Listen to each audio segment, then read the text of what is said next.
Welcome, mateys, to the world of Histrionics. Exciting adventures in performance history, incredible tales from before the now. My name is Pirate Captain Steed Bonnet, and I've been asked to talk to you lot about pirates.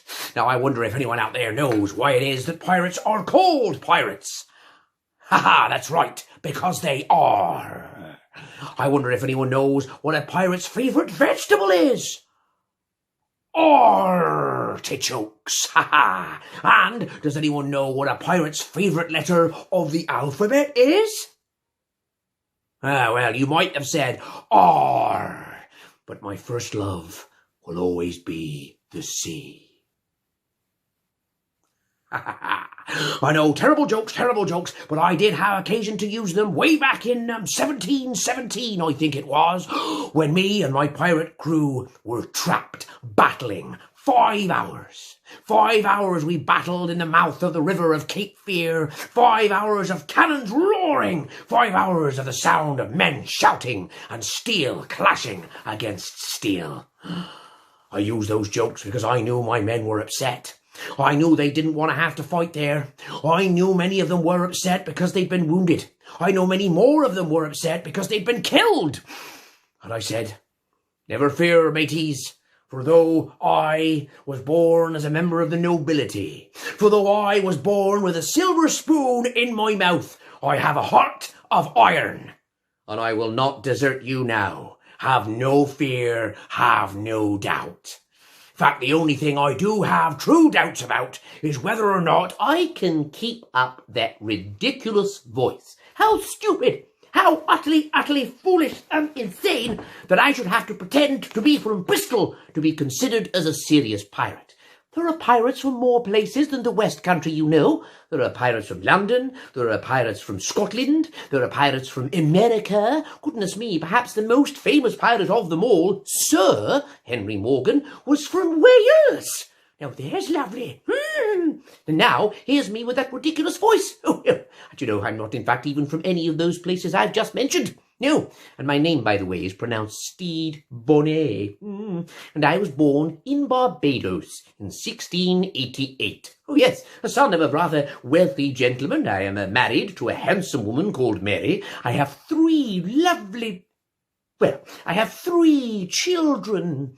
And I am, as I said, inheritor to a vast estate. For when my father died, I inherited acres upon acres of glorious, rich farmland, all of which exists for the growing of sugar cane. Now, I don't know if any of you out there grow sugar cane, but let me tell you one thing about it. The growing of sugar cane is absolutely and incredibly boring.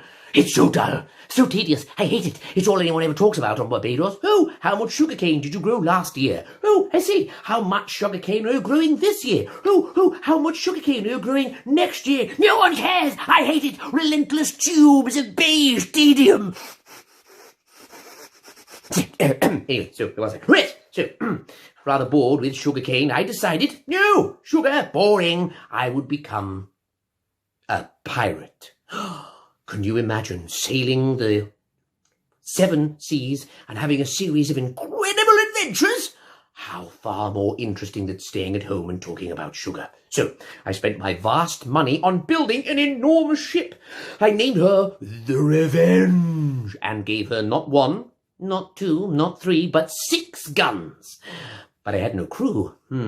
Normally pirates are attracted to other pirate captains who have reputation, but I was just starting out. So I had an ingenious idea.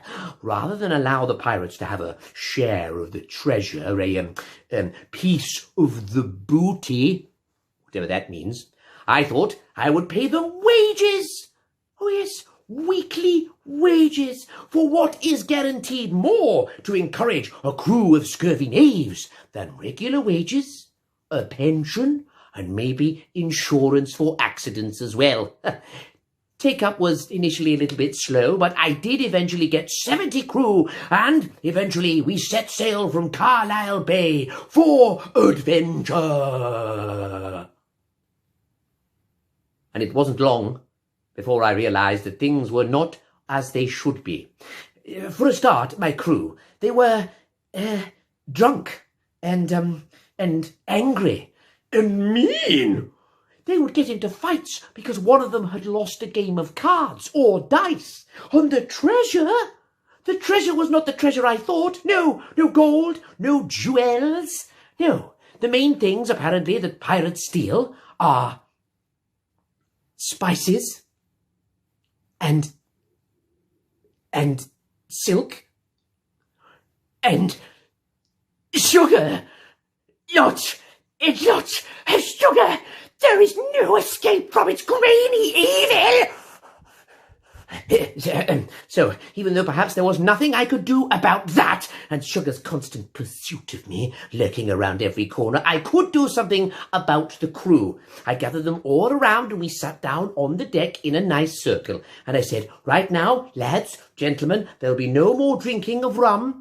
No more quarter of a pint of rum a day. No alcohol on my ship. Oh, no. We know the constant drinking of it can addle the brain, and it's very bad for your figure. So instead, we'll be drinking this tea. Sweet, sweet cups of hot tea. The drink of the civilized gentleman. My first mate looked at me and said, "Is there rum in it?" Is there rum in it? Oh, no, not at all, I said. This hot tea will centre your soul and calm your body and mind. It is delicious. At which point, several of them started to eat the cups.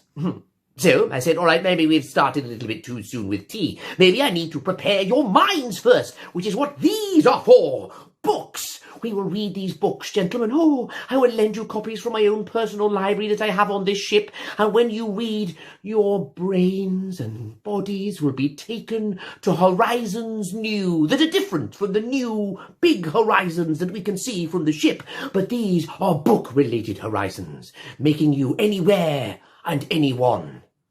My first mate looked at me and said,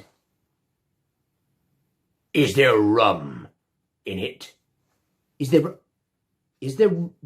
rum in it's a no, it's a book. You read it with your eyes. There's no rum in it. You can't drink the rum. It's not. No, and that's sadly when the riot started. And I would have been very cross about the damage caused had we not been suddenly attacked. I don't know who it was, but they fired several cannons into the side of our ship. There were huge explosions, several men died, and I got teeny tiny splinters in my face. I know, there was no choice for it but to immediately sail away from the altercation and land in the pirate bay of Nassau, just so I could get some lovely ointment and plasters for my face. And it was whilst I was in Nassau that I met perhaps the most famous pirate of all, Blackbeard. Oh, yes, he lived up to his name. His beard was huge, enormous. He looked like a badger and attacked his face and then decided to stay there.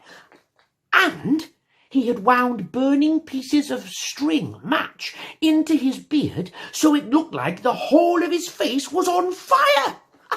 You'd never catch me doing that. No, health and safety nightmare.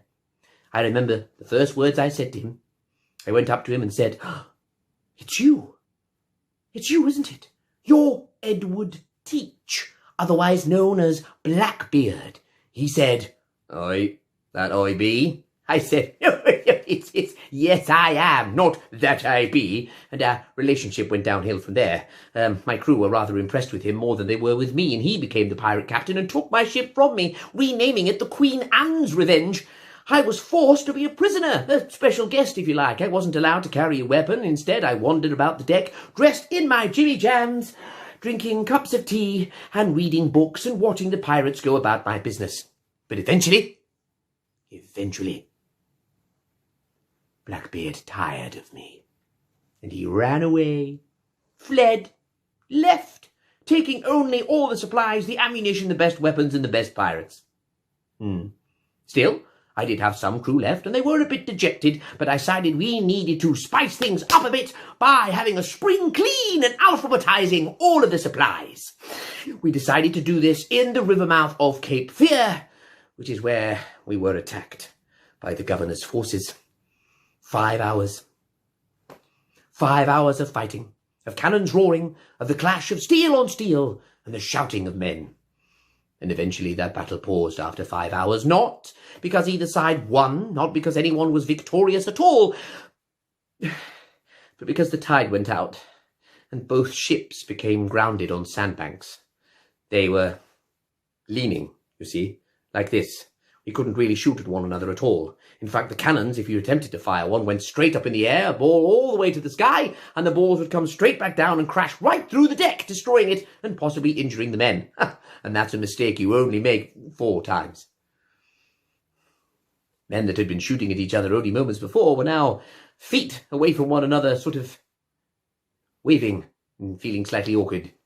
Hello, I'm going to try and shoot at you later when the water comes back. Yes, you as well. Good. On the same page.